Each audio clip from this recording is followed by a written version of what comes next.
We're on? We're on? We're on? Oh, yeah, we're on. Hey, the KeysDAN Show. It's the KeysDAN Show. I need a new theme for the KeysDAN Show. You might hear news. You might learn stuff. You never know what you're going to get on the KeysDAN Show. Whoa, whoa, whoa, whoa, whoa, whoa, whoa. Yeah. What's up, party people? It's KeysDAN, RadioWhat.com, DJLittleRock.com, coming to you live and in living color from the Radio What studios. And this is my podcast, The KeysDAN Show. It's an extension of the RadioWhat.com internet radio station that I've been running for quite some time. And if you need DJ services, where do you go? Where do I always send you? DJLittleRock.com. One more time, DJLittleRock.com. Check availability and get a free price quote, and maybe you could have me at your next event. You know I like to party with the people. The people need to be entertained. Let me entertain you. Are you not entertained? Make your next thing a big one. Today on the program, it's as it is, what's the date today? It is Saturday, March 13th, 2021. I'll be doing 10 things you need to know today, maybe the day, what's happening today, what's the celebration of the day. Have I said day enough? Day! I think I might need, I might owe the state of Harry Belafonte a penny or two. Just for doing that, just for breaking out in song. Party people, this is KeysDAN with the KeysDAN Show. I've been doing these sporadically, and I'm going to try to do them more often. It lets me keep up with current events, and it lets me have some sunshine in my life. You know, not just keeping up with the news, which I'll do first, and then I'll do something a little lighter towards the end of the KeysDAN Show. And don't worry, I'm not going to take up your whole day. They've been coming out about 30 to 45 minutes at the very most for these little tidbits of information. So if you like the sound of my voice, stay with me. And this week's shows, well, as I'm recording on Saturday, I actually have nothing to do. I think I have a podcast, the What Makes You Famous podcast, to do a little bit later this afternoon. And I'll be doing some gaming as well. KeysDAN Gaming, hashtag KeysDAN Gaming. Find me on Twitch and find me on Facebook. Now, I am doing this on Facebook, Twitch, and YouTube. So, yeah. There you go. So if you'd like to be on the What Makes You Famous podcast, I encourage you to check it out. What Makes You Famous. Find it everywhere using the hashtag What Makes You Famous. Now, on with the show.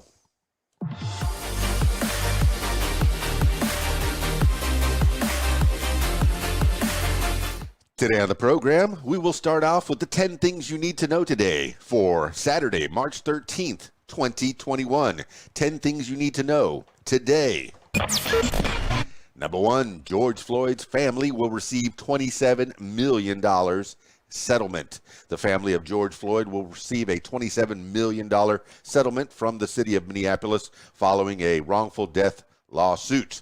Floyd was killed in police custody last May. Former Minneapolis police officer Derek Chauvin's murder trial has just begun with jury selection this week. The payout to Floyd's family was approved in a unanimous vote by the Minneapolis City Council on Friday morning and is the largest ever settlement by the city. The Washington Post reports, quote, the settlement could have implications, end quote, for Chauvin's criminal trial. Quote, no amount of money can ever address the intense pain or trauma caused by this death to George Floyd's family or to the people of our city, end quote, said City Council President Lisa Bender. This is according to the Washington Post. Number 2, Cuomo again refuses to resign after congressional Democrats call on him to do so.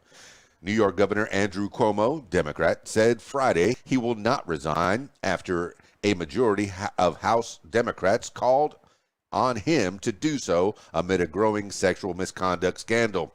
Quote, I did not do what has been alleged, period, end quote, Cuomo said.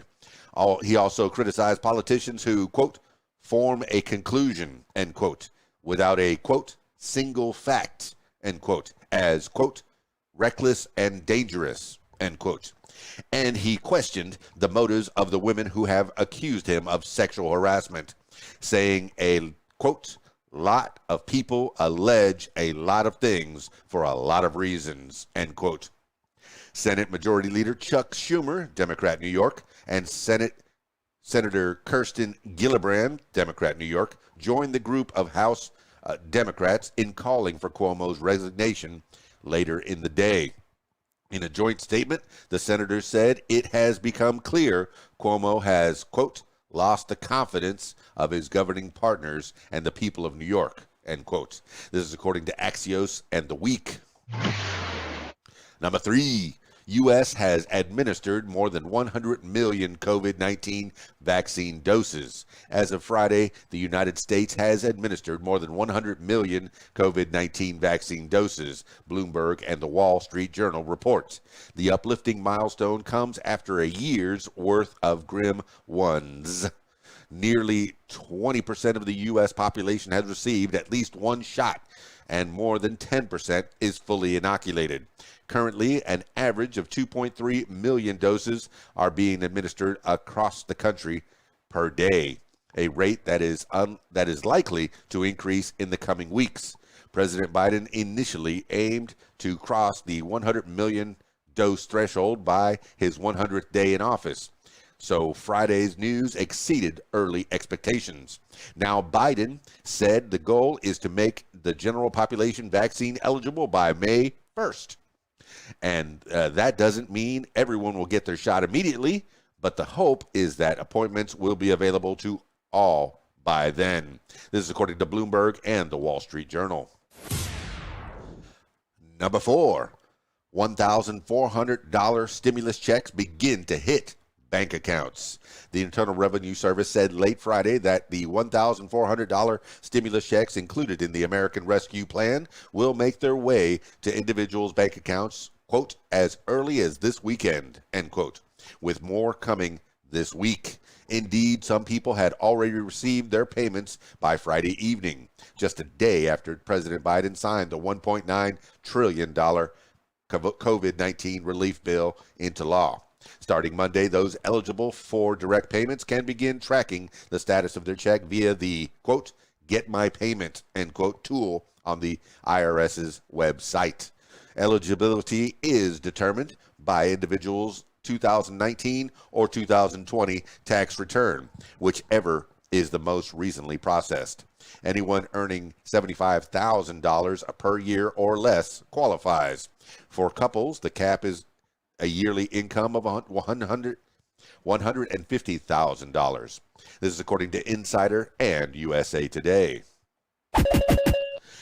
Number 5, at least 6 people killed in Myanmar protests. At least 6 people were reportedly killed by security forces in Myanmar on Saturday as protests against the ruling military junta continued. Saturday's demonstrations marked the anniversary of the death of Phone Ma, a student who was killed by security forces in 1988. His death sparked a protest movement against military rule, which saw the emergence of Aung San Suu Kyi, a resistance leader. Now, 33 years later, Aung San Suu Kyi, the leader of the elected party that was overthrown in the February coup, remains in detention. The United States has been trying to contact her for weeks, the State Department said Friday, but the military continues to block access. The U.S., along with several other countries, including Australia, Japan, and India, has vowed to help Myanmar restore democracy. This is according to Reuters and CNBC. Number 6, prosecutors Capitol riot investigation to be one of the largest in American history. An ongoing probe into the Capitol riot is expected to be, quote, one of the largest in American history, end quote. Prosecutors have said as they reveal plans to charge about 100 more suspects. U.S. attorneys in Capitol riot cases Friday sought 60-day delays due to the large amount of evidence and defendants. And prosecutors write that, quote, the investigation and prosecution of the Capitol attack will likely be one of the largest in American history, both in terms of the number of defendants prosecuted and the nature and volume of the evidence, end quote. The evidence prosecutors pointed to includes over 15,000 hours of surveillance and body cam footage, while authorities are also in the process of reviewing 210,000 tips and 80,000 interviews with witnesses. Prosecutors called this, quote, likely the most complex investigation ever prosecuted by the Department of Justice, end quote. More than 300 people have so far faced charges in connection with the riots. This is according to Politico and NPR. Number 7, several Italian regions to re-enter COVID-19 lockdowns. Several regions in Italy will enter lockdown once again Monday as part of an effort to curb recent surge in COVID-19 infections. The measures will be effective through April 6th, which means it will include Easter weekend, a decree passed by Prime Minister Mario Draghi's cabinet on Friday said. In the most affected regions, people will not be able to leave their homes save for work or health reasons, and all non-essential shops will be closed. Additionally, any region that reports more than 250 weekly cases per 100,000 residents will automatically go into lockdown. Italy reported more than 25,000 cases on both Thursday and Friday, the highest marks in the country since November. A more transmissible coronavirus variant, first identified in the United Kingdom, has reportedly become prevalent in the country. Italy was one of the first countries to be hit hard by the virus during the early stages of the pandemic last year. This is according to Euronews and CNN. Number 8, National Security Advisor gives preview of upcoming talks with Chinese government. National Security Advisor Jake Sullivan on Friday provided a glimpse at how talks next week in Alaska between Sullivan and the Secretary of State Antony Blinken and Chinese government officials Wang Yi and Yang Jiechi, Jiechi, may unfold. Sullivan appeared to suggest the conversation would be quite general. Quote, this is our effort to communicate clearly to the Chinese government how the United States intends to proceed at a strategic level, what we believe our fundamental interests and values, and what our concerns with their activities are, end quote. He said during a press conference at the White House. He clarified that he does not expect more specific topics like tariffs and, quote, the Phase 1 trade deal, end quote, to get much airtime. This is according to The Hill. Number 9, Russian police detain 200 people who attended opposition meeting. Russian police detained around 200 people who were attending a forum of independent and opposition politicians in Moscow on Saturday. The Interior Ministry announced, adding that an investigation was underway. The group was scheduled to meet over a 2-day stretch, but police reportedly entered the building just as the forum got going. Police said those who were detained were violating coronavirus restrictions, though the Kremlin has been cracking down on anti-government sentiment in the recent weeks, following the arrest and imprisonment of Alexei Navalny, an opposition leader and one of Russian President Vladimir Putin's top rivals. Navalny, arrested earlier this year, sparked massive demonstrations, which were quelled fairly quickly by law enforcement. This is according to Reuters. Number 10, Avatar becomes highest grossing film of all time again after a re-release in China. Director James Cameron's 2009 blockbuster Avatar has become the highest grossing film of all time again, reclaiming the title from Avengers Endgame in the middle of the COVID-19 pandemic following a re-release in China. Deadline reports. Avatar held the highest grossing movie ever for nearly 10 years until July of 2019, when Marvel's Avengers Endgame finally surpassed it. Endgame's global box office total stands at $2,797,000,000. $1,797,501,328. But according to Deadline, a re-release of Avatar has grossed 8.9 million in China as of Saturday, taking Cameron's movie back over the top with 2,798,000,000,000.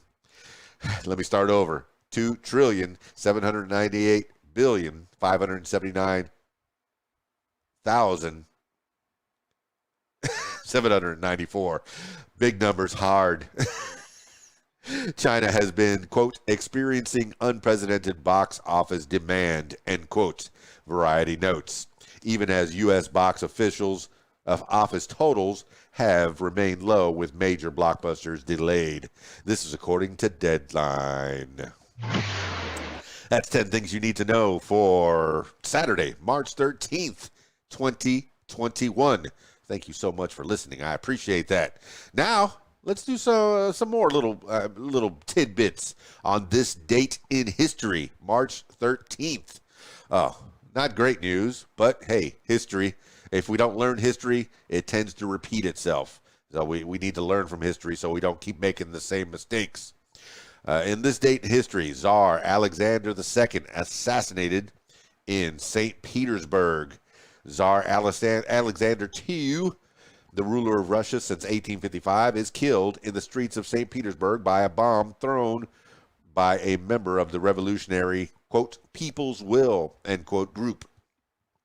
The People's Will, organized in 1879, employed terrorism and assassination in their attempt to overthrow Russia's Tsarist autocracy.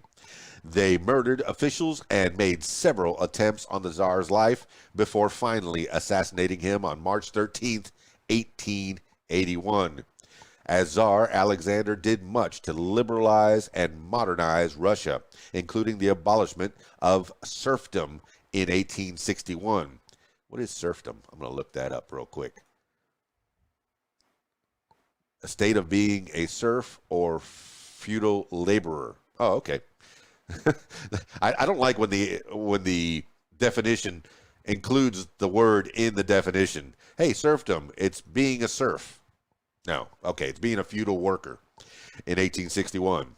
However, when his authority was challenged, he turned repressive, and he vehemently opposed movements for political reform.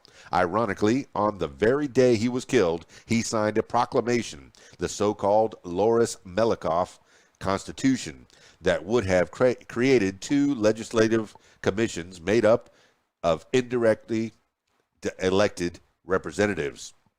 He was succeeded by his 36-year-old son, Alexander III, who rejected the Loris-Melikov Constitution.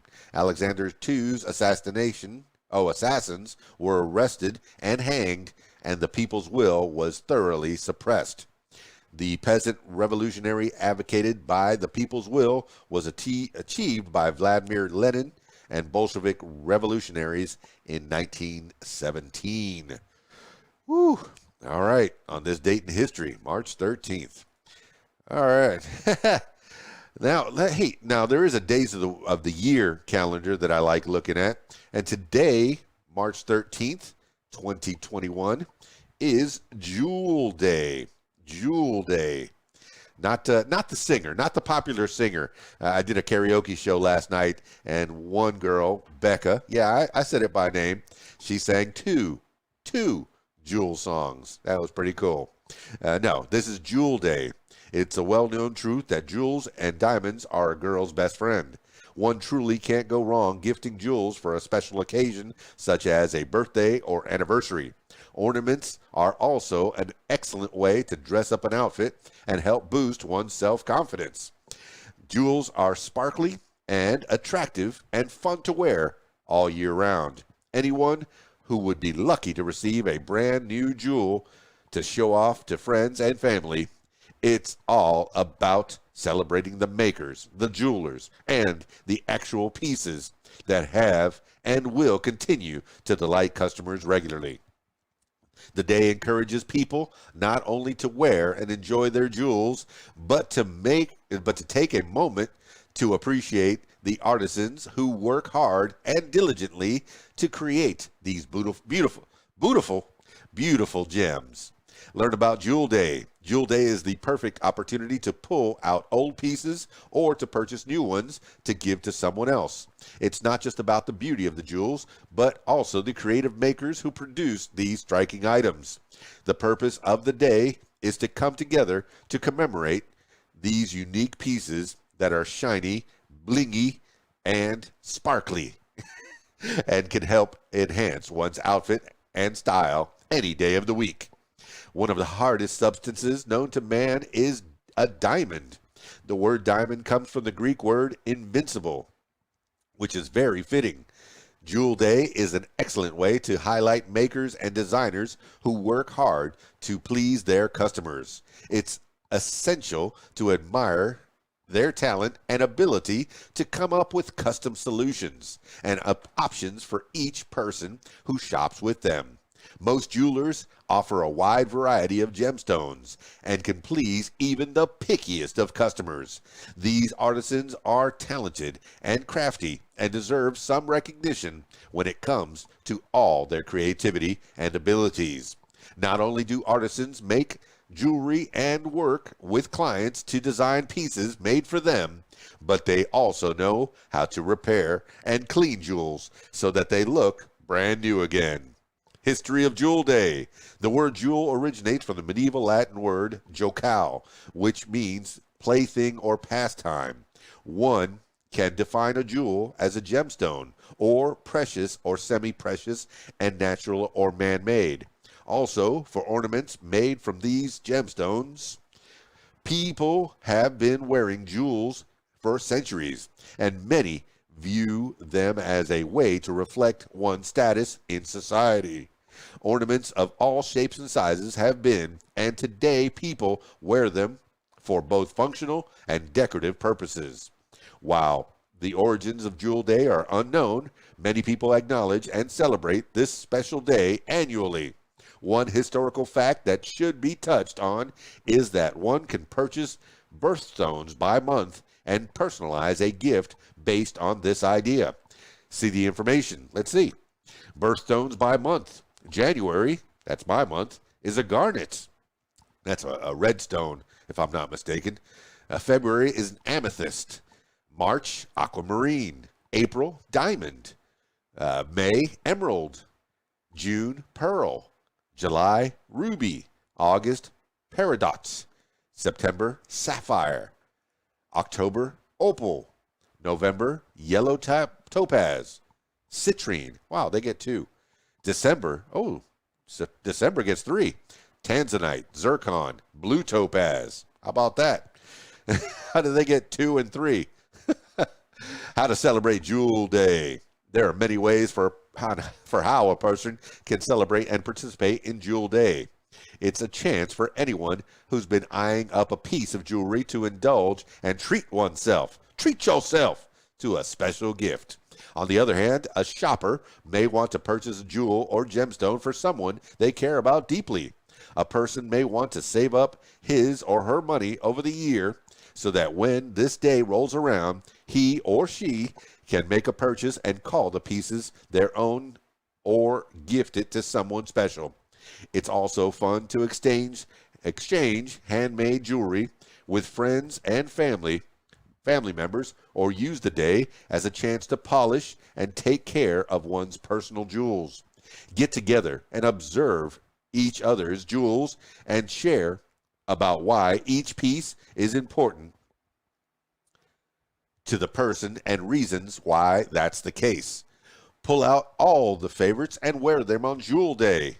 One should take advantage of the day as a way to celebrate and take pride in the jewels that a person has collected over the years. Someone looking to celebrate Jewel Day should plan ahead and schedule a dinner or outing with family or friends to show off some of the most precious jewels one can find in their home that they own. Those celebrating the day may want to take pictures and post these images with a hashtag on social media to help spread the word. Another way to celebrate Jewel Day is to take the time to learn more about jewels from a range of historical time periods and about what different cultures are wearing and making. Sign up for a jewelry making class to get a better feel of what it's like to be a creator and inventor of jewels. It's a chance to expand one's knowledge and education around the topic and better understand the importance and significance of jewels. It'll help make one appreciate these items even more and may give a person ideas about what jewelry they may want to own next. Many people look forward to celebrating Jewel Day, and it's no wonder why, given how much fun and how enjoyable it is to appreciate and shop for diamonds and gemstones, anyone will take the pleasure in the act of going through one's jewels and remembering who they're from and reasons why they're so special and meaningful. And finally, no one should let this day pass without acknowledging the beauty one has in their jewelry drawer or case, or going out and buying a new jewel to gift to someone they care about in their life. Presenting someone with new jewels is an excellent way to make their day and bring a smile to their face. It's never too early to begin scoping out what's popular and selling in the stores and online, and going through one's inventory at home to figure out what to buy when Jewel Day arrives. Well, that's a little bit for today. I think that'll wrap up the KeysDAN show for today, March 11th, 2020. Oh, wait, March 13th. Ugh, I'm behind. March 13th, 2021. Hey, I've been KeysDAN, RadioWhat.com, DJLittleRock.com. Hey, make sure, if you'd like to tell your story or hear the stories of others, I encourage you to check out my other podcast, What Makes You Famous. Find it everywhere using the hashtag What Makes You Famous. Now, usually on Friday nights, I'm at the Rab in Conway, Arkansas. But this Friday night, I'm not at the Rab. I have a wedding. Rarely do I book weddings on Fridays. I usually do weddings on Saturdays and sometimes Sundays. But I got asked, and I'm honored to do a wedding on Friday. I'm happy to do weddings. I used to do hundreds. It's at least 50 a year in the Keys when I was in South Florida in the Florida Keys. And I've slowed down, a little bit being here in Arkansas, but I still enjoy doing the weddings. But I still get to do a lot of events. I have karaoke shows every week at the Rab, except not this week. And last night at the Rab was pretty dang good. It's been good as we're busting out of this coronavirus pandemic. Hopefully everybody can get their vaccines and we'll get back to normal real soon. Yeah, exciting times. All right, party people. Oh, and if you want to watch me do some gaming, I know I've been playing a lot of Fortnite. Why is this old man playing Fortnite? Well, it's fun. It's fun, I tell you. It's just like Call of Duty, except after you take out one of the avatars, then you dance around in a funny suit. How about that? All right, party people. I think I've taken up enough of your time. Thanks for sticking with me. It's KeysDAN, RadioWhat.com, DJLittleRock.com. Peace. I'm out.